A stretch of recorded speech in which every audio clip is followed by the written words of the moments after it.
Hello, fellow writers, and welcome back to my channel. Today is Tuesday, January 9th. We are officially in 2024. By the time you guys see this, we'll be right at about a week and a half into the new year. And yes, I realize it may seem that I'm a little late arriving to the party of the new year vision and the goals and the planning, but I actually don't begin planning for the new year until New Year's Day, until January has started. And this is partially because the fall semester is the busiest of the year for us. From my birthday in October all the way through the beginning of the month of January, we have nonstop family birthdays and holidays and all the celebrations and things going along with that. Plus, I'm usually trying to wrap up writing goals and school goals and all the things so that I can enjoy the birthdays and the Christmas and Thanksgiving and all the things. So I like to give myself that time at the end of the year to do all those things, but also to get a bit of a break before I begin the planning. And also to give myself some time to really think, to really reflect back on the year, see what I feel like worked, see what I feel like didn't work, make sure that I am acknowledging any accomplishments so that I'm not just feeling like, well, I didn't do anything. I like to take all of the last week of December for that. And then I like to take almost the entire month of January as kind of my ease back into life month. So I like to take the first 2 weeks of the month just to, in a relaxed pace, look ahead at the new year, cast the vision for the year, and then set the goals that are going to help me accomplish that vision.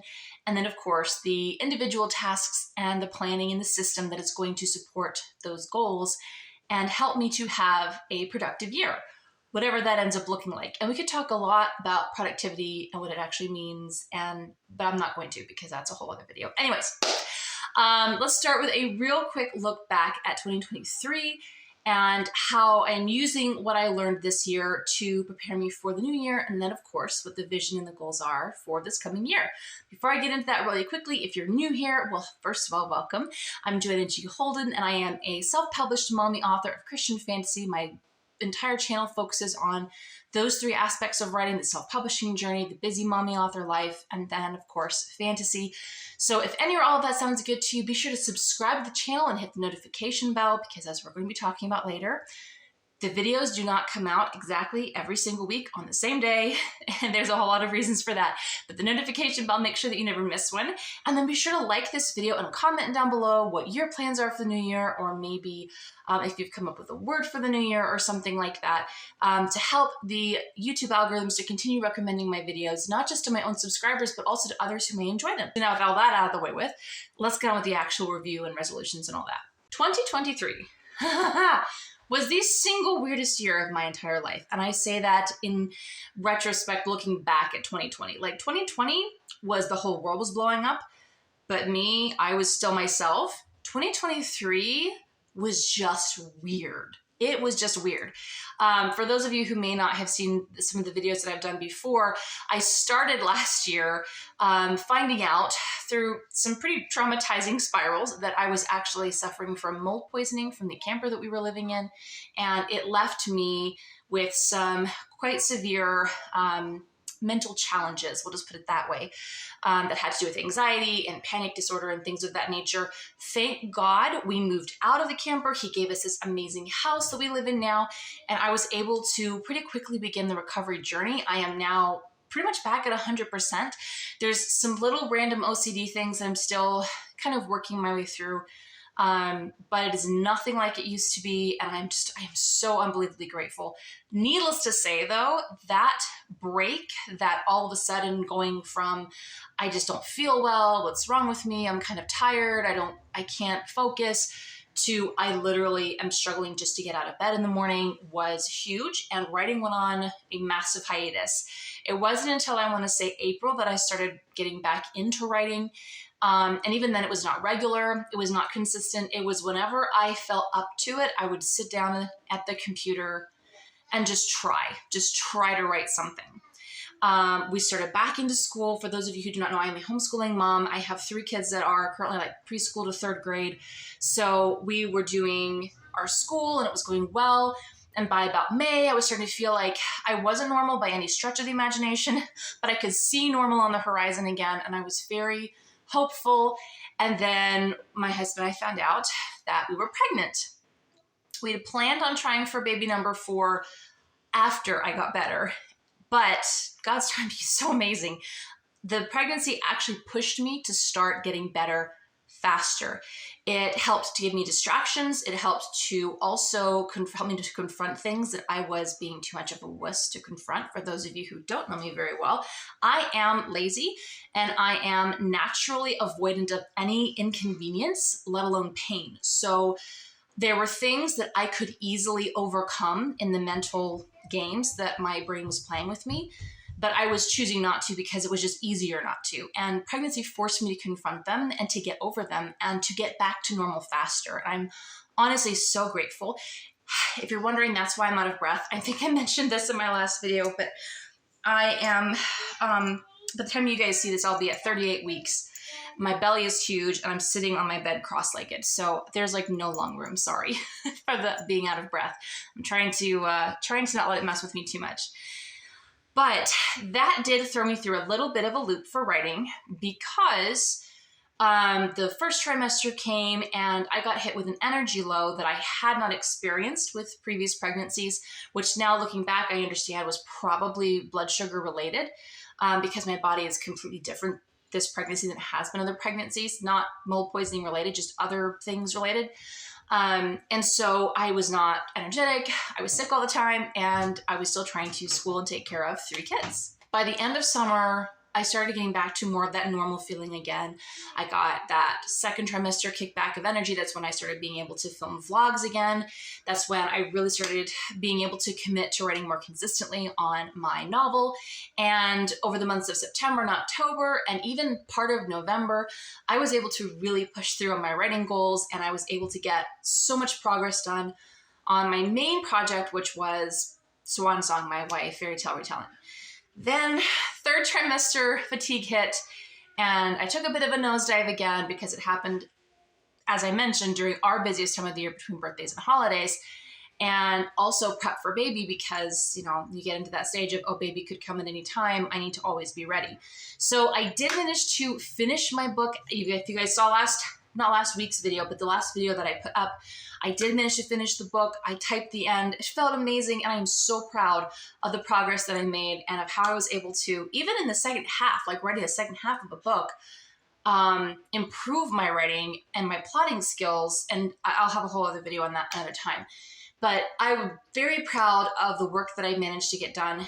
I did have some revelations about myself, about my life, about where I'm at, about the jobs that I am currently working that are going to play a huge part of my plans for 2024. But I ended the year, I feel very strong. And I definitely ended it on a better note than I ended 2022, just because I'm not sick anymore. And every unpleasant thing that I could possibly feel in pregnancy, I know what's causing it. And I know that it's going to be gone in like 3 weeks. So I'm just so happy that I can feel normal. And honestly, the fact that I have felt so good the last, I would say 5 months of pregnancy, I have felt so different. I have felt better during this pregnancy than I did the year before, not pregnant, but sick. And that gives me so much hope for this coming year because I'm seeing that this doesn't have to be my entire life. I don't have to spend all of my life stuck in this season of when am I going to be normal again? I'm already normal again. And once I'm no longer pregnant, once we can kind of get through that early newborn stage and we get our rhythms back, we get our routines back, life is going to be so different. It's going to be what I was just starting to get the hang of before all that happened. So I'm heading into the new year, 2024, with high hopes that are not dependent on the world because, let's be honest, ever since 2020, the world has done nothing but disappoint, and it really was doing that before. It just wasn't as in our faces. So I am entering the year with the expectation that a million things are going to go wrong and a million things are going to explode in the world around me, but that is not what's going to define my productivity. It's not what's going to define my success, and it's not what's going to define my happiness. So moving into 2024, there's a reason that I was talking about the vision and then the goals, and then the structured system of planning to enable me to meet the goals. And that is because this year's word, I always pick a word for the year. I do pray about it, and I do feel like God gives me the word, and I've seen over the last couple of years especially where I didn't fully understand what the word meant, but I went with it, and then I saw as the year progressed what it meant. And this year, the phrase that has continued to come back to me is the year of casting vision. And this came actually from a conversation with a friend of mine where we were both bemoaning the fact that we never seem to be able to get all of the things done that we really want to. And we always seem to be like having these great ideals, but then we haven't built up the skills to get us to those ideals. And I was talking with her about what I really need to just do is take this year to be like a vision casting year. The year of casting vision where I can see what I want and I can make a plan to actually get there. And the light bulb went off and I was like, oh, why don't I just do that? So that is what this year is all about. 2024 is going to be all about seeing the big picture of what my life looks like, what our family looks like, what this community that we are a part of looks like, and the influence that we hope to have in this world, what that looks like. And then creating some goals that are specific to those areas of our lives, and then plan out ways to get to those goals step by step, micro step if necessary. I don't want it to be this just throwing out all the things that I want to do in the new year. I want to read more books. I want to do this. I want to do that. No. These are the areas of my life that need to be cemented, that I have been working on improving for years, where I have seen progress, but we still haven't quite gotten to having it cemented as like, this is how it is.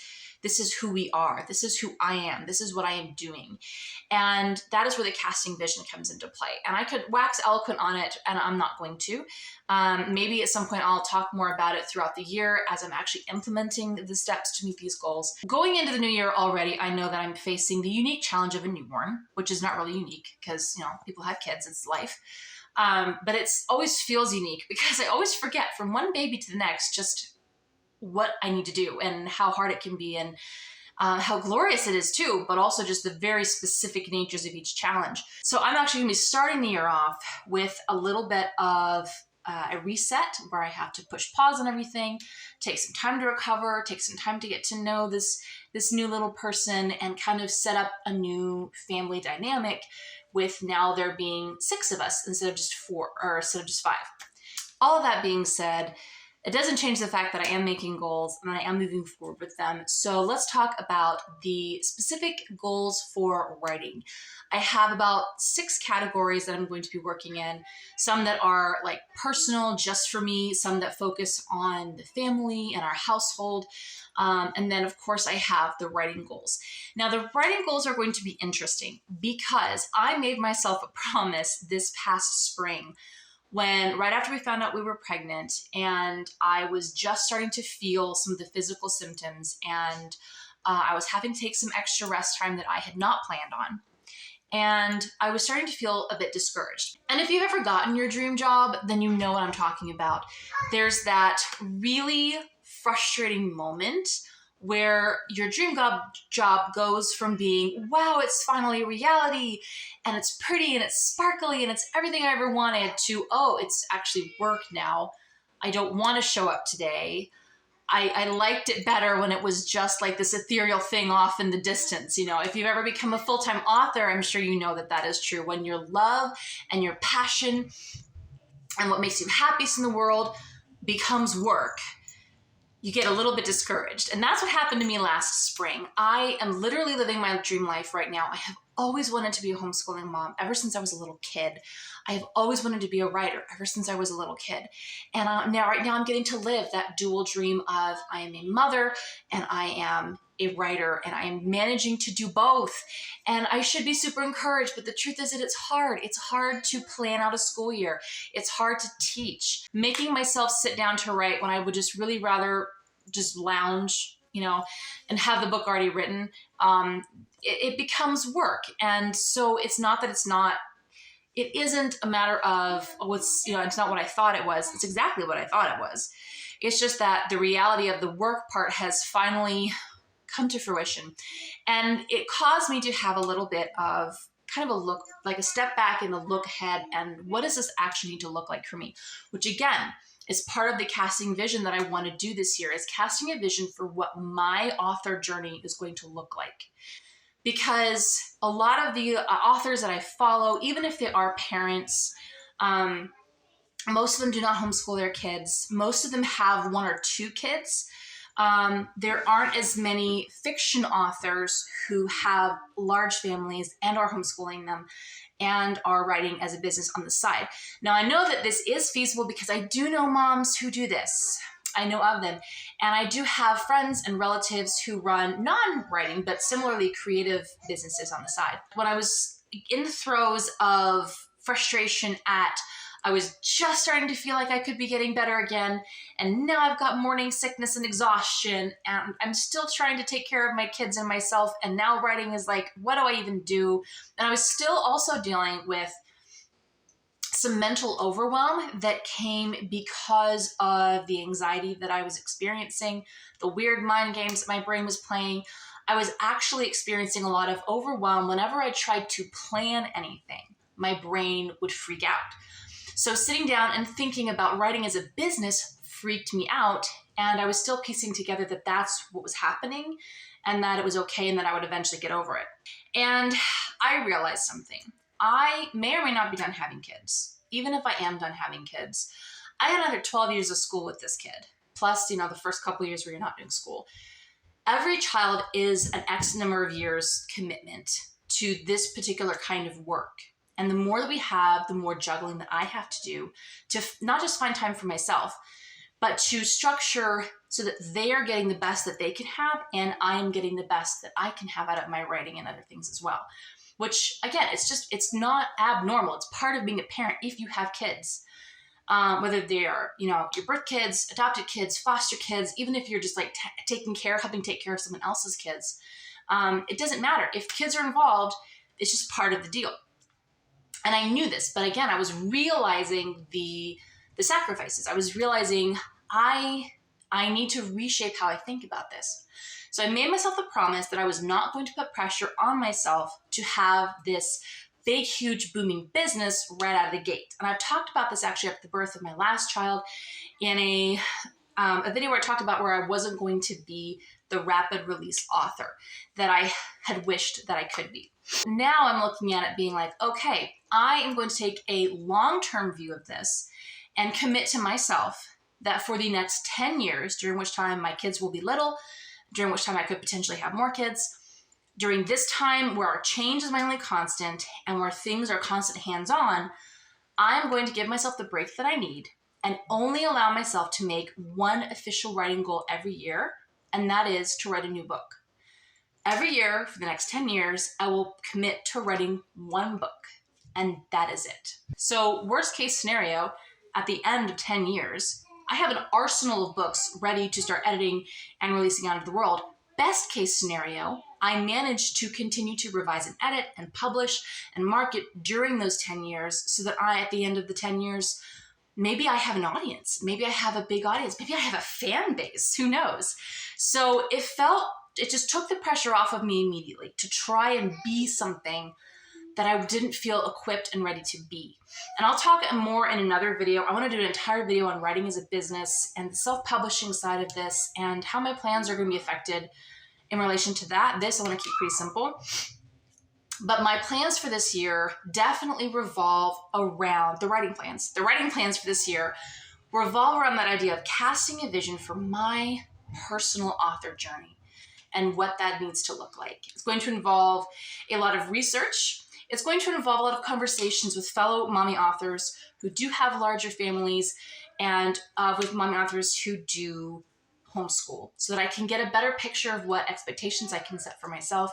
It's also going to come with a number of challenges, and I don't mean challenges as in trials, I mean challenges as in me setting challenges for myself. I want to start challenging myself to set up my structure differently, to commit to the sitting down, butt in chair and type kind of mentality for things other than just the writing.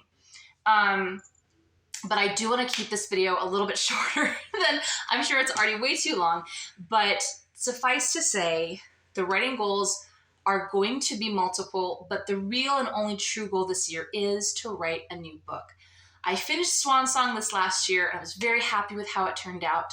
So the book for 2024 is going to be Project Glass. No surprise there.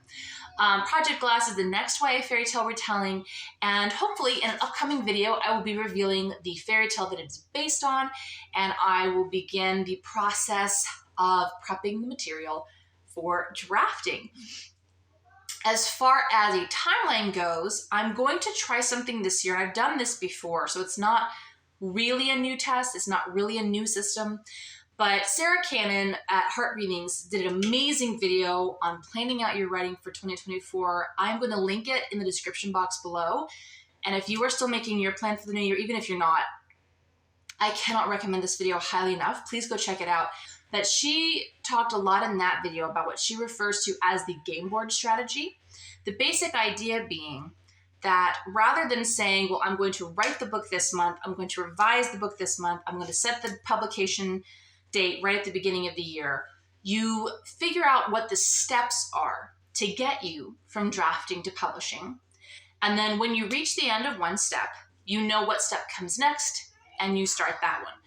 And while I intend to maintain a little bit of a timeline, like an ideal timeline and probably a more realistic timeline as well, that is going to be the strategy. Is I'm going to write up what needs to take place, what my personal writing process steps are, and then just follow those throughout the year so that at the end of the year I have a written book. And the timeline that I would like to work within would be finishing brainstorming and outlining and character prep during the months of April and May, and then beginning drafting, the first drafting, in the month of June, with the anticipation being that it will take me probably 6 months to draft the whole book. Now, ideally, I would love it, love it, if I could draft it in 4 months, like an act per month or a quarter of the book per month. But I am trying to give myself, I'm going to err on the side of giving myself too much time and then have kind of like a this would be awesome goal in the back of my mind for what I would like to accomplish at a shorter time frame. Over the months of February through April, I have another project I would like to be working on, and I might need all of April to finish it, or I might not. I might be able to take off and just be done at the end of March, and I'll have an entire month, so I might as well dive right into outlining. Now, if I finish outlining at the end of April and May is just there and ready, I might go ahead and start drafting, but it seriously depends on how school is going. Baby will also be right at about 3 to 4 to 5 months during that time. And that's when a lot of changes take place for babies, for newborns. So I'm gonna make sure I give myself that extra time. Either way, my plan is April and May outlining, June through October drafting, with the option that if in November and December I still need to continue drafting, I go for it and I just finish the book at the end of the year. And that is the only true goal this year, the only written down and set in stone goal. However, I do have some other projects that I would dearly love to work on, as well as the writing business itself. And again, I think I'm going to do a whole separate video on just the writing business side of things and the plans that I'm making as I'm doing the soul searching and the researching and the conversations and what that needs to look like. But we'll get to that in a minute.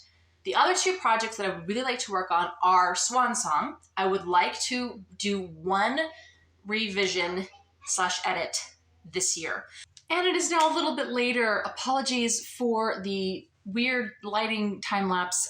There was a technical snafu and I ran out of time to film, but I'm back and I am ready to finish out the video, hopefully right where I left off. Swan Song. The plan is to edit that. So I will be going in, and I've already revised portions of Act 1, but the goal will be to revise the rest of it over the months of February as I get back into writing again post-baby, and March as well, and potentially into April, although I would really love to be able to do it shorter time frame, but we'll just see how far I get. And then I have an amazing friend who has been working on becoming a developmental editor, took a whole course for it, and she has generously asked to use my work as a experiment for her coursework that she has done, so she's going to be giving me a free developmental edit, so yay. And I told her that I would get at least the first half to her by the end of March. So that's kind of the time frame that I'm going with. If I don't manage to get it all revised, then I can always revise it a little later. I'm thinking especially about the halfway point of drafting Project Glass, I may need like a little micro break, couple week break where I can just rest and kind of, get a little bit of fuel back in my creative well, and working on Swan Song and revising that might be the perfect way to do that. So that's an option, but that is my plan for Swan Song, is to end the year with at least half, if not a whole second draft of the book. And then, of course, the second project that I would like to be working on the side as a back burner / side project would be Project Coastlander. Where would we be without working on Project Coastlander? Like, seriously, I'm starting to wonder if I'm ever going to be able to not work on it, even after it's done. Project Coastlander is my high fantasy series I've been working on and off for the past 15 years. That has slowly begun to take form into its final shape as far as story goes. And the things that I would like to work on the most for that this year would have to be the history and the world building and the characters. All the prep work, I'm getting closer and closer every time I work on it to understanding the big picture of the plot.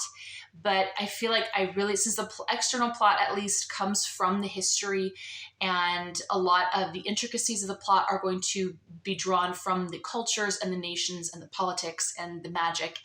I really want to make sure that I get those things nailed first. And then, of course, characters. My books are all character-based, and so having those solidified is really important. If you guys remember, I lost a huge chunk of the history of the world, which, again, the plot is kind of dependent on. But I did talk about the history in great detail in some live streams on a private Facebook group that I'm a part of, and I've saved those. So my number one goal really for the year as far as Coastlander goes is to backtrack to those live streams and to other Word documents that I have found and to old emails and things, and to work my way back through finding all those details and finding those missing years of history so that I can actually have a working history. It doesn't have to be crazy detailed. It just needs to be complete in a broad picture. So that is the number one goal. And then again, world building, and then finishing work on my characters, which I'm very excited for. I was getting in nice and deep right before all the mental breakdown things that happened in the beginning of last year. So again, it's a lot of high hopes heading into the year for what I'll be able to accomplish with that. And those are really the three big goals as far as writing goes. I do have some smaller, less detailed goals that I am going to be pursuing in the line of the writing as like a business, so the author business side of things, the self-publishing side of things. However, those are going to be a little bit more, I'm going to have to work on those a little bit more. All of the writing business side of things, as far as goals go, are really related to that, to asking more broad picture type questions about the author journey itself and about myself as an author and about how life needs to look for me. Not that I'm trying to make it or force it to be a certain way, but really discovering what works for us, what works for me as the homeschooling mom, what works for us and our family, and just how it needs to fit together into our routines and into our rhythms. But that is really all that I have for this video. That is kind of the ends of the goals portion. As I look ahead to the year, I see so much hope. Again, getting back to normal after having been so sick. It's just to see that even pregnant, I could make as much progress as I did, to be experiencing different challenges now and seeing myself do 100 times better than I did last year, just because of where I'm at mentally and physically. It fills me with hope. Not that life is going to go perfectly this year. And that's one of the reasons for the casting a vision phrase, is that I'm tired of waiting for life to slow down and calm down and for the world to finally get its crap together to be able to make progress on things. I want to cast a vision for my life where the world can continue blowing up as it likes, and I will continue to be productive, and my family will be able to continue to have our rhythms, and we aren't dependent on life going smoothly we can just work with it. We can go with the flow. We can do what needs to be done in the middle of whatever. And I feel very confident in what God's going to do in this coming year. I can see his hand at work already. And I'm very excited to see where he takes me, where he takes my kids, where he takes my husband, where he takes our family, and where he takes us writing, both the creative side and the writing as a business. So I'm going to sign off now. I hope that you got something from this video. If you enjoyed it, please be sure to, again, hit that like and comment down below and share, especially if you, like me, am someone who waits until January to do the planning, and what your word for the year is, what your vision for this year is, and what you are hoping to accomplish, broad picture across the course of this year. I hope that you all have an amazing rest of the week writing, and do be sure again that you have the notification bell on, because for the next 2 months, I will not be able to get up consistent videos just because I'm not sure when baby's gonna get here and when I'll be able to get back into writing consistently immediately afterward. So there will be videos coming. I'm just not sure when they're going to come out. So make sure that you have the notification bell on for that. I love you all, and I will see you in the next writing video. Bye.